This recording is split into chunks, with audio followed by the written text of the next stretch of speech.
एक समय ऐसा भी था जब इंसान सिर्फ एक जानवर थे। न कोई भाषा थी, न समाज, न ही पहचान था। बस अपने अस्तित्व के लिए लड़ता हुआ एक शिकार करता जीव। न उसे कल की चिंता थी, न भविष्य का कोई सपना। हर दिन एक जंग थी, भूख, डर और मौत से। यहीं से शुरू होती है जानवर से इंसान बनने का सफर। और उस सफर की सबसे पहली गूंज गूंजती है उन पुरानी गुफाओं की दीवारों पर। आज से अरबों साल पहले का वो समय जब धरती पर कोई इंसान, जानवर, पेड़ पौधे, यहाँ तक कि कोई भी जीवित प्राणी मौजूद नहीं था। सिर्फ एक उबलता हुआ आग का गोला जो सूरज से भी ज्यादा खतरनाक लग रहा था। न कोई हवा थी, न पानी, सिर्फ धधकती हुई गर्मी, अंधेरा और चारों तरफ तबाही। ये वही धरती है जिस पर आज हम खड़े हैं।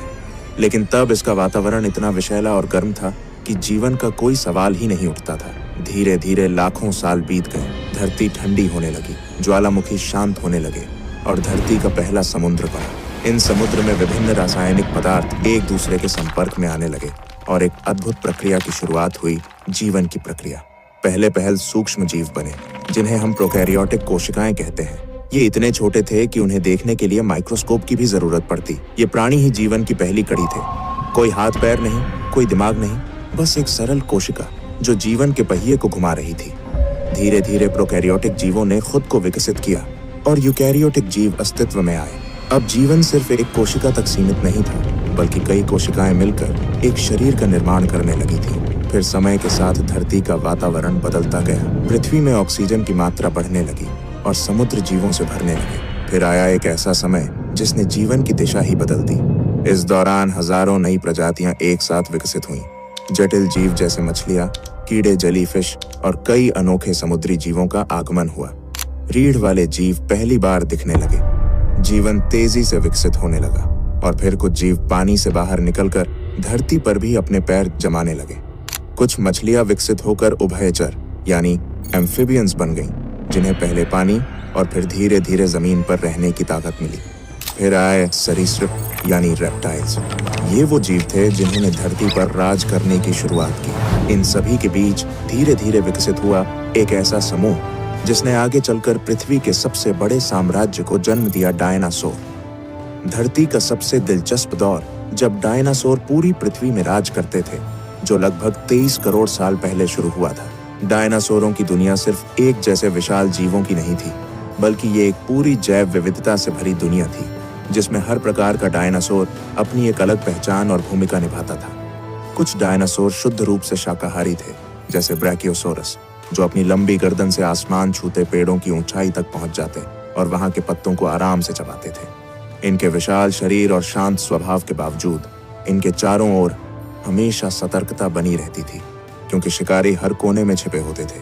वहीं ट्राइसेराटॉप्स जैसे डायनासोर अपने बड़े और मजबूत सींगों के साथ नजर आते थे, शांत स्वभाव वाले, मगर जरूरत पड़ने पर अपने दुश्मनों से टकरा जाने वाले योद्धा। दूसरी ओर मांसाहारी डायनासोरों की दुनिया कहीं ज्यादा खौफनाक थी। टायरेनोसोरस रेक्स को कौन नहीं जानता, विशालकाय जबड़े, नुकीले दांत और राक्षसी ताकत, जिसने इसे अपने समय का सबसे खतरनाक शिकारी बना दिया था।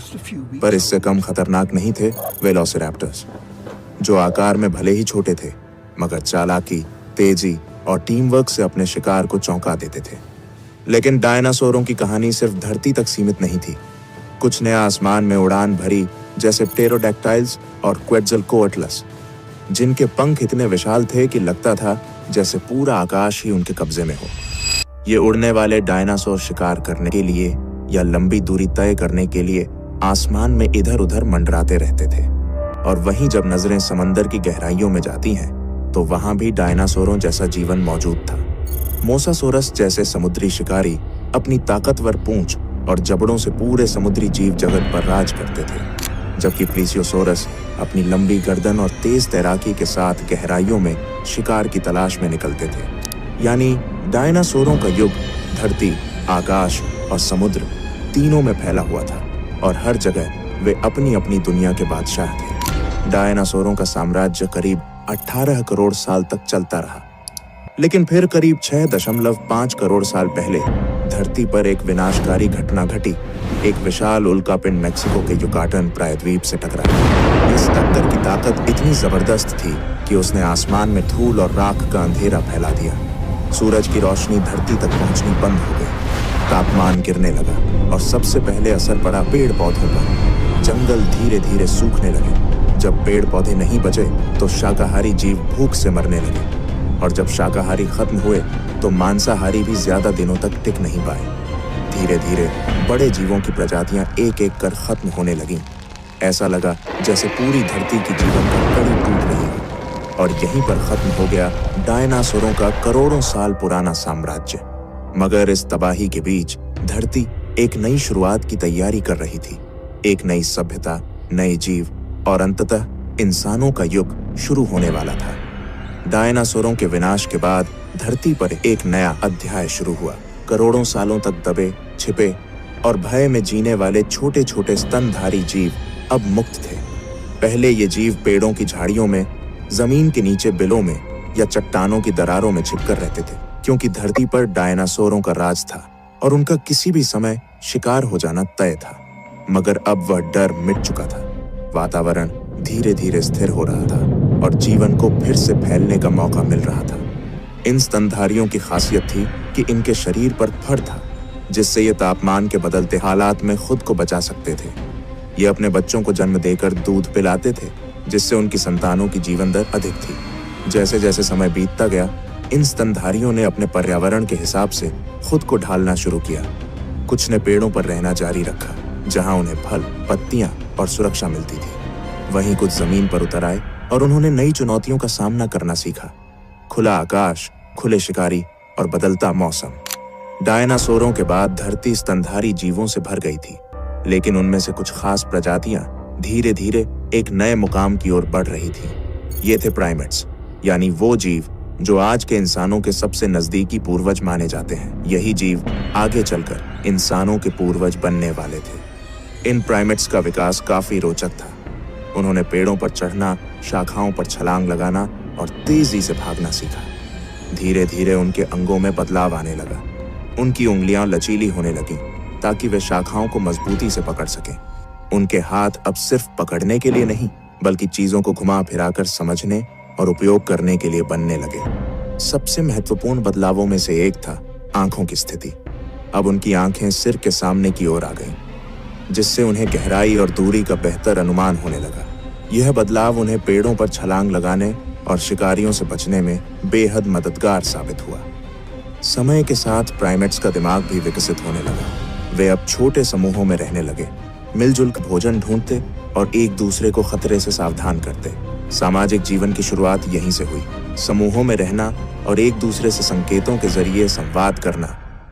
सामाजिक जीवन की शुरुआत यहीं से हुई। समूहों में रहना और एक दूसरे से संकेतों के जरिए संवाद करना उनके दिमागी विकास का एक बड़ा कारण बना। धीरे धीरे शरीर में और भी बदलाव आने लगे। कुछ प्राइमेट्स ने जमीन पर ज्यादा समय बिताना शुरू किया। शाखाओं पर लटकने वाले हाथ अब जमीन पर चलने में भी इस्तेमाल होने लगे। रीढ़ की हड्डी में हल्का झुकाव आया और शरीर की बनावट ऐसी होने लगी कि वे कुछ समय के लिए दो पैरों पर खड़े हो सके। यही वो समय था जहां इंसान बनने की दिशा में पहला कदम रखा गया। दो पैरों पर खड़े होना सिर्फ एक शारीरिक बदलाव नहीं था, ये संकेत था एक नई सोच, एक नए दृष्टिकोण और धरती पर आने वाले सबसे जटिल जीव मनुष्य की शुरुआत का। आज से लगभग 20 लाख साल पहले इंसानी विकास की यात्रा ने एक नया मोड़ लिया। होमो इरेक्टस का उदय हुआ, जिसका अर्थ है सीधा खड़ा होने वाला मानव। यह हमारे पूर्वजों की इवोल्यूशनरी कड़ी में एक बेहद अहम पड़ाव था। होमो इरेक्टस न सिर्फ दिखने में पहले के प्राइमेट्स से अलग था, बल्कि इसकी क्षमताएं भी कहीं अधिक विकसित थीं। इनका मस्तिष्क पहले की तुलना में बड़ा और अधिक जटिल हो चुका था, जिससे सोचने, समझने और समस्याओं को हल करने की क्षमता बढ़ी। इनकी सबसे खास बात थी इनका शरीर। ये पूरी तरह दो पैरों पर सीधा चल सकते थे, जिससे इन्हें लंबी दूरी तय करने में आसानी होती थी।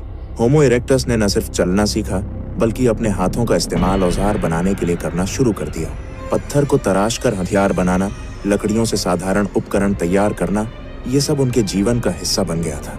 लेकिन जो चीज उनके जीवन में सबसे बड़ा बदलाव लेकर आई वो थी आग का प्रयोग। आग को नियंत्रित करना और उसका इस्तेमाल करना मानव इतिहास की सबसे क्रांतिकारी खोजों में से एक था। इससे खाना पकाना संभव हुआ, जिससे भोजन को पचाना आसान हो गया और पोषण भी बढ़ा। आग ने उन्हें ठंड से बचाया, जिससे अब वे ठंडे इलाकों में भी जीवित रह सकते थे। और सबसे अहम, आग ने उन्हें रात के अंधेरे और जंगली जानवरों से सुरक्षा दी। इस सब के साथ साथ एक और सामाजिक बदलाव हुआ। अब लोग आग के चारों ओर इकट्ठा होने थर नहीं, बल्कि हाथ कुल्हाड़ी, नुकीले भाले और पत्थर की चाकू, खुरचनी जैसे औजार तैयार किए जाने लगे। ये सिर्फ औजार नहीं थे, बल्कि यह इस बात का प्रमाण थे कि इंसान का दिमाग अब पहले से ज्यादा विकसित हो रहा था। वह अब अपने पर्यावरण को समझने और उसे अपने अनुसार ढालने लगा था।